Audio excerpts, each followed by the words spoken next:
Hello friends, welcome back to holy English channel. तो आज की वीडियो में हम पढ़ने वाले हैं फ्यूचर इंडेफिनिट टेंस के बारे में कि फ्यूचर इंडेफिनिट टेंस क्या होते हैं, इनकी पहचान क्या होती है और इंग्लिश ग्रामर में इनका क्या रोल होता है, किस तरीके से हम इनके ट्रांसलेशन को बनाते हैं।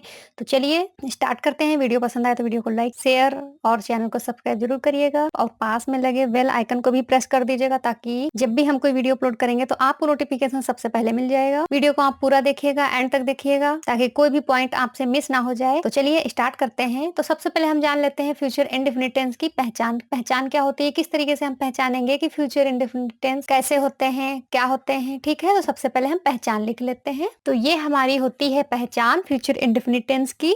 क्या होती है पहचान? जिन वाक्यों के अंत में गा, कॉमा, गे, कॉमा, गी आदि शब्द आते हैं तथा वाक्यों को पढ़कर ऐसा प्रतीत होता है, ऐसा ज्ञात होता है कि कार्य जो है वो हमारा भविष्य में होगा, तो ऐसे टेंस हमारे क्या कहलाते हैं? फ्यूचर इंडेफिनिट टेंस कहलाते हैं। ठीक है, फॉर एग्जाम्पल जैसे कि हम ले लेते हैं, मैं स्कूल जाऊंगा। ठीक है, मैं स्कूल जाऊंगा, तो देखिए इसमें लास्ट में क्या आया? गा।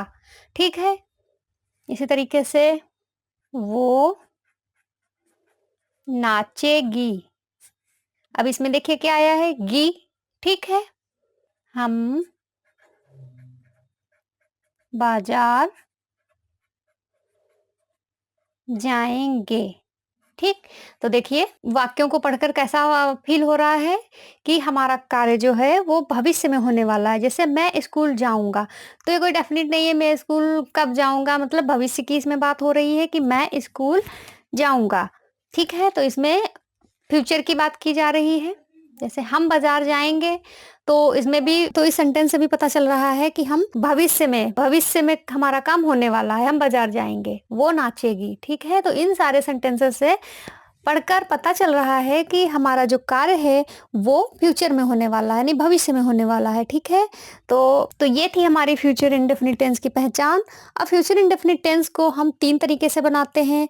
नंबर 1 अफर्मेटिव, नंबर 2 निगेटिव और नंबर 3 इंट्रोगेटिव। तो सबसे पहले हम अफर्मेटिव सेंटेंसेस के बारे में पढ़ेंगे। तो चलिए हेडिंग डाल लेते हैं अफर्मेटिव सेंटेंसेस। तो हमने हेडिंग डाल ली है अफर्मेटिव सेंटेंसेस, जिन्हें हिंदी में हम साधारण वाक्य कहते हैं।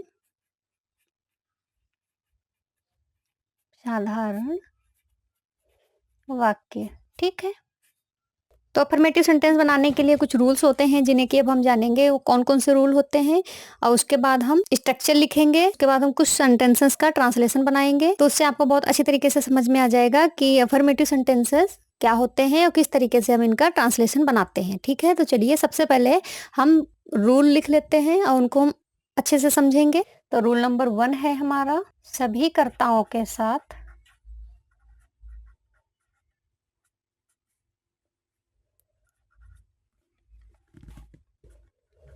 सभी कर्ताओं के साथ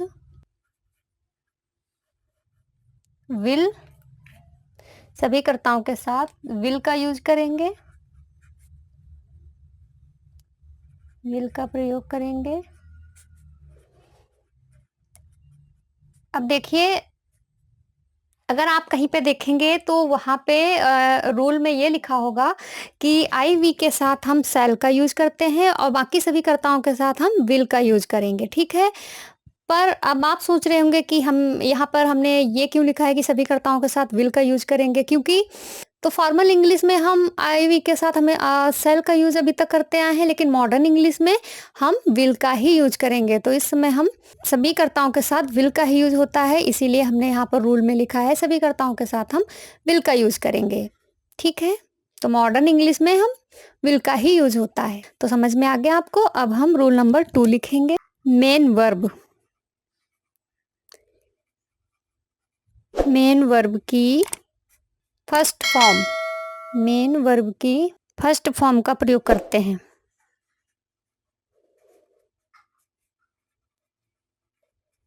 ठीक है, तो ये है हमारा रूल कि सभी कर्ताओं के साथ हम विल का यूज करेंगे और मेन वर्ब की फर्स्ट फॉर्म का यूज करेंगे। ठीक है, तो अब हम स्ट्रक्चर लिखेंगे, यानी हमारा कंस्ट्रक्शन रूल होता है जिसे कि हमें जो हम ट्रांसलेशन बनाएँगे उससे हमें काफ़ी हेल्प मिलेगी ट्रांसलेशन बनाने में। तो वो हम स्ट्रक्चर लिखेंगे। तो अभी आपको ये समझ में आ गया होगा, अगर हम आईवी के साथ सेल का यूज़ करेंगे तो वो भी हमारा गलत नहीं होगा, क्योंकि हमने बताया कि फॉर्मल इंग्लिश में हमेशा हम सेल का यूज़ करते आए हैं, लेकिन मॉडर्न इंग्लिश में हम सभी कर्ताओं के साथ विल का यूज़ करते हैं। ठीक है? तो अब आपको समझ में आ गया होगा, अगर सेल भी लगाते हैं तो वो गलत नहीं होगा। तो अब हम लिखेंगे स्ट्रक्चर। तो स्ट्रक्चर है हमारा सब्जेक्ट प्लस विल, या आप सेल भी लगा सकते हैं। यहाँ पर स्ट्रक्चर में सेल भी हमने लिख दिया है, तो यहाँ पर आप सेल भी लगा सकते हैं। सब्जेक्ट प्लस विल या सेल प्लस वर्ब की first form plus object plus rest part, यानी बचा हुआ पार्ट। तो ये हमारा है स्ट्रक्चर। ठीक है? तो ये हमारा स्ट्रक्चर है सब्जेक्ट प्लस विल या सेल प्लस वर्ब की first form plus object plus rest part. ठीक है? तो अब हम कुछ सेंटेंसेस लेंगे जिससे हम ट्रांसलेशन बनाएंगे, जिनका हम ट्रांसलेशन बनाएंगे। तो चलिए यहाँ पर हम सेंटेंसेस ले लेते हैं। मैं कल पढ़ूंगा। चलिए इसे हम ट्रांसलेट कर लेते हैं। मैं कल पढ़ूंगा। तो सब्जेक्ट हमारा क्या है? मैं यानी यहाँ पर आ जाएगा आई। आई के अब हम यहाँ पर क्या लगाएंगे? विल। I will. अब वर्ब की फर्स्ट फॉर्म, वर्ब की फर्स्ट फॉर्म क्या होती है? पढ़ने की क्या होती है? स्टडी। ठीक है? तो वर्ब की फर्स्ट फॉर्म ही यहाँ पर लगेगी, तो आई विल स्टडी। अब हमारा ऑब्जेक्ट लगेगा। ऑब्जेक्ट क्या है? कल, यानी तो यहाँ बात फ्यूचर की हो रही है, तो यहाँ क्या लगाएंगे हम? टुमारो। टुमारो। ठीक है? तो ये सेंटेंस हमारा बन गया है, इसका हमने ट्रांसलेशन बना लिया है। तो अगला सेंटेंस लिखेंगे हम, पार्टी में नाचेंगे। ठीक, चलिए इसे भी ट्रांसलेट कर लेते हैं। तो सब्जेक्ट हमारा क्या है? हम, यानी यहाँ पर लगाएंगे वी। अब हमें विल लगाना है। We will. अब वर्ब की फर्स्ट फॉर्म, तो वर्ब हमारी क्या है यहाँ पर? नाचना, यानी डांस। ठीक है? तो वी विल डांस।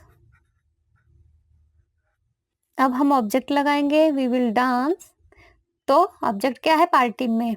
ठीक है? तो at the party. At the party. तो देखिए कितनी इजी तरीके से हमने दोनों सेंटेंस बना लिए। इस तरीके से एक सेंटेंस हम और लेंगे, बच्चे स्कूल जाएंगे। ठीक है? चलिए इसका भी ट्रांसलेशन बना लेते हैं। तो यहाँ पे हो जाएगा बच्चे, द चिल्ड्रन। सब्जेक्ट हमारा क्या है? The children. अब यहाँ पे क्या लगाएंगे? विल। अब यहाँ पे वर्ब की फर्स्ट फॉर्म, यानी जाना, जाने की क्या होती है? गो। Will go. अब ऑब्जेक्ट क्या है हमारा? School. Will go to school. ठीक, तो देखिए कितनी इजी तरीके से हमने सारे सेंटेंस का ट्रांसलेशन बना लिया है। आई होप आपको भी समझ में आ गया होगा बहुत अच्छी तरीके से फ्यूचर इंडेफिनिट टेंस के अफर्मेटिव सेंटेंसेस के बारे में। तो अब हम इसके बाद पढ़ेंगे निगेटिव सेंटेंस के बारे में। तो चलिए हेडिंग डाल लेते हैं, निगेटिव सेंटेंसेस। तो हमने हेडिंग डाल ली है निगेटिव सेंटेंसेस, जिसे कि हिंदी में नकारात्मक वाक्य कहते हैं। तो अब जान लेते हैं कि फ्यूचर इंडेफिनिट टेंस के निगेटिव सेंटेंसेस को हम किस तरीके से बनाते हैं, क्या इनके कोई रूल भी होते हैं। तो इनको कोई बहुत ज़्यादा रूल नहीं होते हैं, अफर्मेटिव के तरीके से ही बनाते हैं। बस केवल इसमें हमें इन सेंटेंसेस में नॉट का यूज़ करना होता है, क्योंकि ये नकारात्मक होते हैं। इसलिए यहाँ पर लिख लेते हैं 2 पॉइंट। तो निगेटिव सेंटेंस में क्या होता है? नहीं के लिए नॉट, तथा कभी नहीं के लिए हम नेवर का यूज कर। अगर सेंटेंस में केवल नहीं आया है तो उसके लिए नॉट लगाएंगे, और सेंटेंस में अगर कभी नहीं आया है तो उसके लिए हम नेवर का यूज करेंगे। हेल्पिंग वर्ब विल तथा मेन वर्ब के बीच में नॉट या नेवर का प्रयोग होता है। ठीक है? तो चलिए यहाँ पर हम पहले स्ट्रक्चर लिख लेते हैं, जिससे कि सेंटेंस बनाने में बहुत ज्यादा हमें हेल्प मिलेगी, और ये जो हमने रूल लिखा है ये भी समझ में बहुत अच्छे से आ जाएगा। तो चलिए स्ट्रक्चर लिखते हैं। तो स्ट्रक्चर है हमारा subject plus will plus not. अगर नेवर है तो हम यहाँ पर नेवर लगा देंगे, यानी हम इसमें नेवर भी लिख दे रहे हैं। ठीक, प्लस वर्ब की first form plus object plus RP यानी रेस्ट पार्ट। ठीक है, तो हमारा स्ट्रक्चर है subject plus will plus not या नेवर प्लस वर्ब की first form plus object plus rest part. ठीक, तो अब देखिए क्या लिखा है, नहीं के लिए नॉट तथा कभी नहीं के लिए नेवर का प्रयोग करते। दूसरा नंबर हमारा लिखा है हेल्पिंग वर्ब विल तथा मेन वर्ब के बीच में नॉट या नेवर का प्रयोग होता है हेल्प। तो चलिए अब हम सेंटेंस लिख लेते हैं। पहला सेंटेंस है हमारा जो हमने उधर अफर्मेटिव में हमने बनाए थे, कुछ सेंटेंस हम वही ले लेंगे, उन्हीं को हम निगेटिव बनाएंगे। चलिए लिख लेते हैं। पहला हमारा था मैं कल पढ़ूंगा, तो इसमें हो जाएगा मैं कल नहीं पढ़ूंगा। ठीक है, चलिए इसे हम ट्रांसलेट कर लेते हैं, इसका हम ट्रांसलेशन बनाएंगे। मैं कल नहीं पढ़ूंगा। आई तो सब्जेक्ट हमारा क्या है आई। अब फिर क्या लगाएंगे विल, आई के साथ विल प्लस क्या लगाएंगे अब नॉट या नेवर। तो इसमें नहीं कभी नहीं नहीं आया, इसमें केवल नहीं आया है, तो आई विल नॉट। अब वर्ब की फर्स्ट फॉर्म क्या है पढ़ना। ठीक, तो study, I will not study. अब ऑब्जेक्ट क्या है हमारा कल, यानी फ्यूचर की बात की जा रही है, तो यहाँ पर आ जाएगा टुमारो, TO। ठीक, तो देखिए हमारा नेगेटिव सेंटेंस को हमने ट्रांसलेट कर लिया है। बहुत ही इजी तरीके से हमने ट्रांसलेट किया है, तो देखिए आपको बहुत अच्छे तरीके से समझ में आ गया होगा इस तरीके से। अब हम तो चलिए यहाँ पर एक सेंटेंस हम और ले लेते हैं जिसका हम ट्रांसलेशन बनाएंगे। अगला है हमारा मैं कल बाजार नहीं जाऊंगा। मैं कल बाजार नहीं जाऊंगा। तो चलिए इसे हम ट्रांसलेट कर लेते हैं। तो मैं के लिए क्या लगाएंगे यहाँ पर आई विल नॉट। अब हम मेन वर्ब की फर्स्ट फॉर्म क्या है जाना, यानी go to market.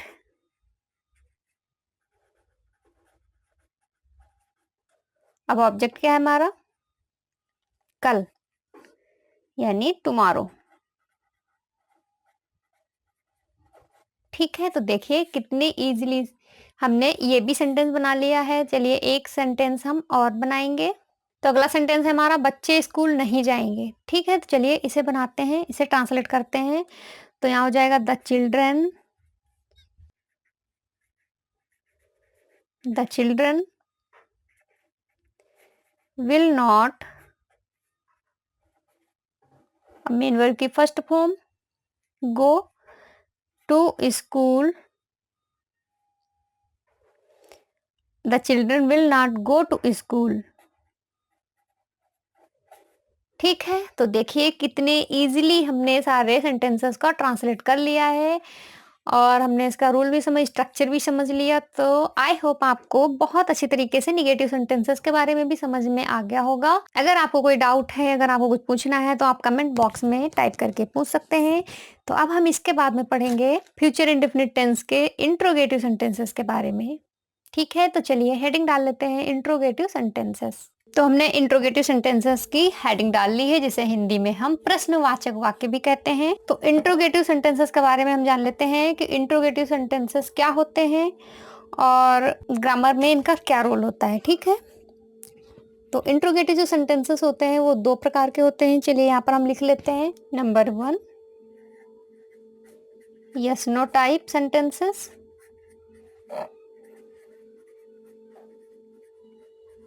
Number 2 WH type sentences. ठीक है, तो इंट्रोगेटिव जो सेंटेंसेस होते हैं वो हमारे दो प्रकार के होते हैं, 2 टाइप्स के होते हैं। Number 1 yes no type sentences और number 2 WH type sentences. Yes no type sentences जो होते हैं वो हमेशा क्या से स्टार्ट होते हैं, क्या से आरंभ होने वाले वाक्य।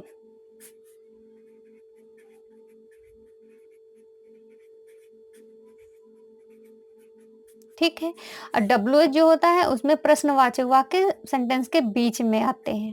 प्रश्नवाचक वाक्यों का बीच में आना। ठीक है, तो ये हमारी होती है इंट्रोगेटिव सेंटेंसेस की पहचान। तो इंट्रोगेटिव सेंटेंसेस हमारे दो प्रकार के होते हैं। Number 1 yes no type sentences जो कि क्या से स्टार्ट होते हैं। नंबर 2 WH टाइप सेंटेंसेस जो कि प्रश्नवाचक वाक्य जो होते हैं, वो हमारे क्या, कब, कैसे, कहाँ, कितने, वो हमारे सेंटेंसेस के बीच में आते हैं। ठीक है, तो सबसे पहले हम अब पढ़ेंगे यस नो टाइप सेंटेंसेस के बारे में, उसके बाद हम पढ़ेंगे WH टाइप सेंटेंसेस के बारे में। तो चलिए सबसे पहले हम हेडिंग डाल लेते हैं यस नो टाइप सेंटेंसेस, यानी क्या से आरंभ होने वाले वाक्य। तो चलिए हेडिंग डालते हैं। तो यहाँ पर हमने हेडिंग डाल ली है इंट्रोगेटिव सेंटेंसेस के यस नो टाइप सेंटेंसेस की, जो कि क्या से स्टार्ट होने वाले वाक्य होते हैं। तो उनका रूल होता है, हमने पहले से ही लिख लिया है, क्योंकि वीडियो में हम लिखते हैं तो वीडियो बहुत ज़्यादा लेंथी हो जाता है, इसीलिए हमने यहाँ पर पहले से लिखा है। तो रूल होता है उसका, यदि वाक्य क्या से आरंभ हुआ हो, तो वाक्य हमारे जो होते हैं यस नो टाइप के, वो क्या से ही आरंभ होते हैं। तो यदि वाक्य क्या से आरंभ हुआ है, तो क्या शब्द का अनुवाद के लिए हम व्हाट का प्रयोग नहीं करेंगे, मतलब क्या शब्द के लिए हम व्हाट नहीं लगाएंगे, बल्कि कर्ता यानी सब्जेक्ट के अनुसार जो हम हेल्पिंग वर्ब लगाते आ रहे थे, वो हम हेल्पिंग वर्ब लगाएंगे। तो आप समझ गए होंगे, यदि वाक्य क्या से आरंभ हुआ है तो क्या क्या अनुवाद हम व्हाट से नहीं करेंगे, बल्कि सब्जेक्ट के अनुसार हम हेल्पिंग वर्ब का प्रयोग करेंगे। ठीक है, तो यहाँ पर हम एक एग्जाम्पल ले लेते हैं और फिर हम समझते हैं कि यस नो टाइप सेंटेंसेस को यस नो टाइप सेंटेंसेस क्यों कहते हैं। ठीक है, चलिए यहाँ पर हम एक एग्जाम्पल ले लेते हैं। क्या तुम कल स्कूल जाओगे? ठीक है, और यहाँ क्वेश्चन मार्क। ठीक, क्वेश्चन मार्क लगाना बहुत ज़रूरी है। अगर हम पूरा सेंटेंस सही बना लें, अगर क्वेश्चन मार्क हम नहीं लगाए तो हमारा पूरा सेंटेंस चाहे जितना भी हमने क्लियर क्यों ना बनाया हो, अच्छा क्यों ना बनाया हो, लेकिन हमारा सेंटेंस गलत मान लिया जाएगा। तो ठीक है, ये हम यहाँ पर हमने एक सेंटेंस लिखा है। अब हम समझेंगे कि ये तो हमारा समझ गए कि हमारा सेंटेंस क्या से स्टार्ट हुआ है, तो ये हमारा यस नो टाइप सेंटेंस है इंट्रोगेटिव सेंटेंस का। ठीक है, लेकिन अब हमें ये समझना है कि यस नो टाइप सेंटेंस को हम यस नो टाइप सेंटेंस क्यों कहते हैं। ठीक है, तो चलिए हम वो समझ लेते हैं। तो हमारा सेंटेंस क्या से स्टार्ट हुआ, क्या तुम स्कूल जाओगे, हमें समझ में आ गया कि जो है ये क्या से स्टार्ट हुआ है, प्लस सेंटेंस से ही पता चल रहा है कि हमसे सवाल कर रहा है। ठीक है, क्या तुम स्कूल जाओगे, तो इसे पता चल रहा है ये सेंटेंस हमारा इंट्रोगेटिव है, प्रश्नवाचक है। ठीक, और क्या से स्टार्ट हुआ है, तो ये हमारा यस नो टाइप सेंटेंस है। लेकिन इसको भी समझना बहुत ज़रूरी है कि यस नो टाइप क्यों है। ठीक, तो देखिए ये सेंटेंस हमारा क्या कह रहा है, क्या तुम स्कूल जाओगे, यानी कोई हमसे सवाल कर रहा है, कोई हमसे पूछ रहा है क्या तुम स्कूल जाओगे।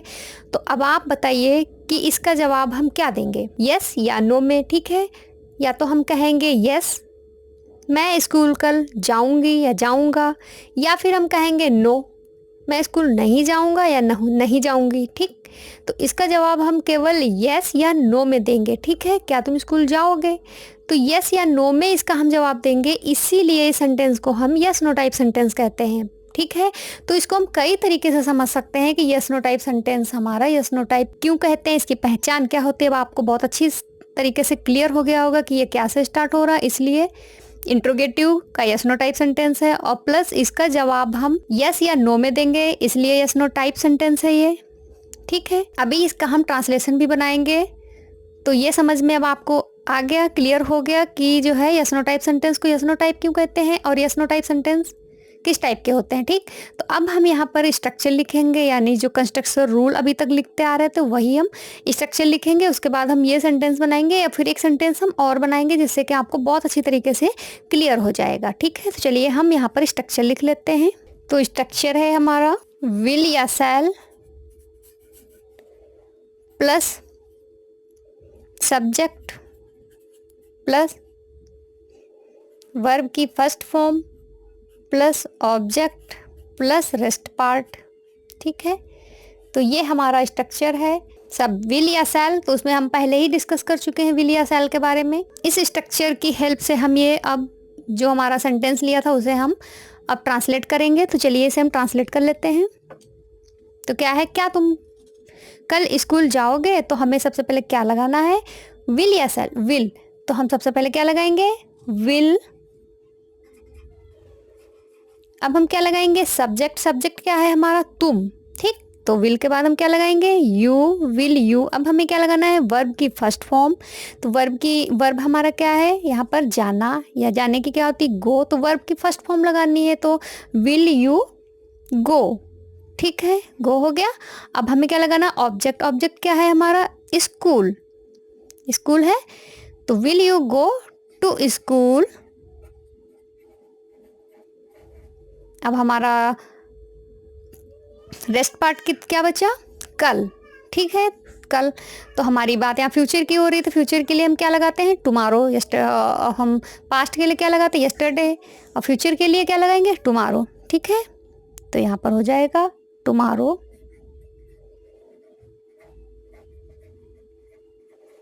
और क्वेश्चन मार्क, क्वेश्चन मार्क लगाना बहुत ज़रूरी है। अगर हम क्वेश्चन मार्क नहीं लगाएंगे तो हमारा जो ट्रांसलेशन बनाएंगे, कितना भी सही क्यों ना बना हो, गलत हो जाएगा, ठीक है। तो हमें क्वेश्चन मार्क जरूर लगाना है। तो देखिए कितना हमने इजी तरीके से सेंटेंस को बना लिया है।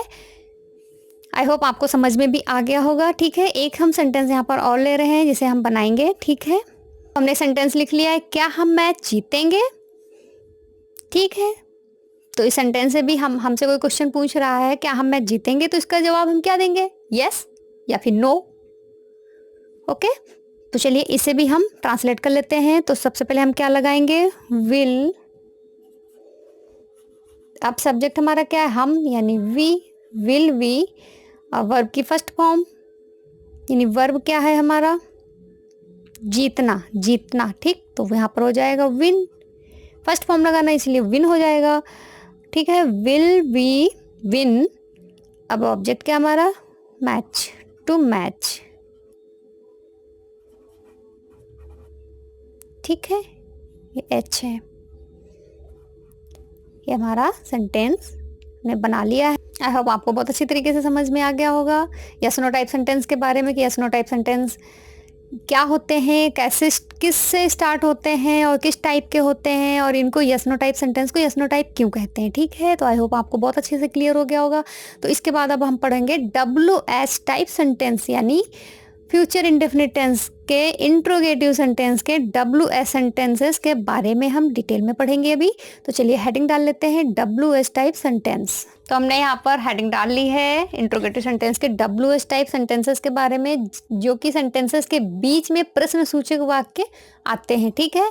तो हमने पॉइंट में लिखा है WH टाइप सेंटेंसेस में प्रश्नसूचक वाक्य जैसे क्या, कब, कैसे, कहाँ, कितने, यानी बहुत सारे प्रश्नसूचक वाक्य होते हैं जो कि सेंटेंस में बीच में आते हैं। ट्रांसलेशन बनाते समय उनका अनुवाद हम सबसे पहले करेंगे, ठीक है। तो चलिए यहाँ पर एक हम एग्जाम्पल ले लेते हैं, एक सेंटेंस लेंगे जिससे कि आपको बहुत अच्छी तरीके से समझ में आ जाएगा। अब आपको ये भी समझना है कि WH टाइप सेंटेंस को WH टाइप सेंटेंस क्यों कहते हैं, ठीक है। तो चलिए यहाँ पर हम एक ले लेते हैं एग्जाम्पल। तो एग्जाम्पल है हमारा, फॉर एग्जाम्पल, तुम कब जाओगे, क्वेश्चन मार्क, ठीक है। तो ये हमारा है एक एग्जाम्पल। एग्जाम्पल में क्या कह रहा है, तुम कब जाओगे, ठीक। तो इसमें देखिए क्वेश्चन वर्ड यानी प्रश्नसूचक वाक्य जो है हमारा सेंटेंस के बीच में आया है। इससे हम जानेंगे कि ये सेंटेंस हमारा WH टाइप सेंटेंस है, ठीक है। और अब हम ये समझना है हमें कि WH टाइप सेंटेंस को WH टाइप सेंटेंस क्यों कहते हैं, ठीक है। तो देखिए कोई हमसे क्वेश्चन कर रहा है, कोई हमसे सवाल पूछ रहा है, तुम कब जाओगे, ठीक। तो इसका जवाब हम क्या देंगे, विद रीजन। हमको इस सेंटेंस का जवाब विद रीजन देना है। किसी ने हमसे पूछा है तुम कब जाओगे, तो हमको अब बताना है हम कब जाएंगे, मतलब कि हम उसको रीजन देंगे कि हम कब जाएंगे। यस नो टाइप में क्या होता था, केवल हमको आंसर यस या फिर नो में देना होता था, बट WH टाइप में हमें आंसर देना है प्लस विद रीजन आंसर देना है। जैसे कि क्वेश्चन है तुम कब जाओगे, तो हमें अब रीजन बताना है कि हम कब जाएंगे, ठीक है। तो इसलिए WH टाइप सेंटेंस को WH टाइप सेंटेंस कहते हैं।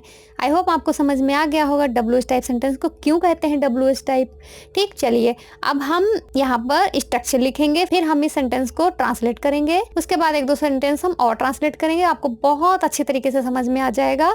तो चलिए यहाँ पर हम स्ट्रक्चर लिख लेते हैं। तो स्ट्रक्चर है हमारा WH वर्ड यानी प्रश्न सूचक, चाहे हिंदी में लिखिए या फिर इंग्लिश में लिखिए, वो बात एक ही है। WH वर्ड प्लस विल या फिर शैल, जो भी मैंने सेंटेंस में पहले ही डिस्कस किया हुआ है कि आपको क्या लगाना है, विल या शैल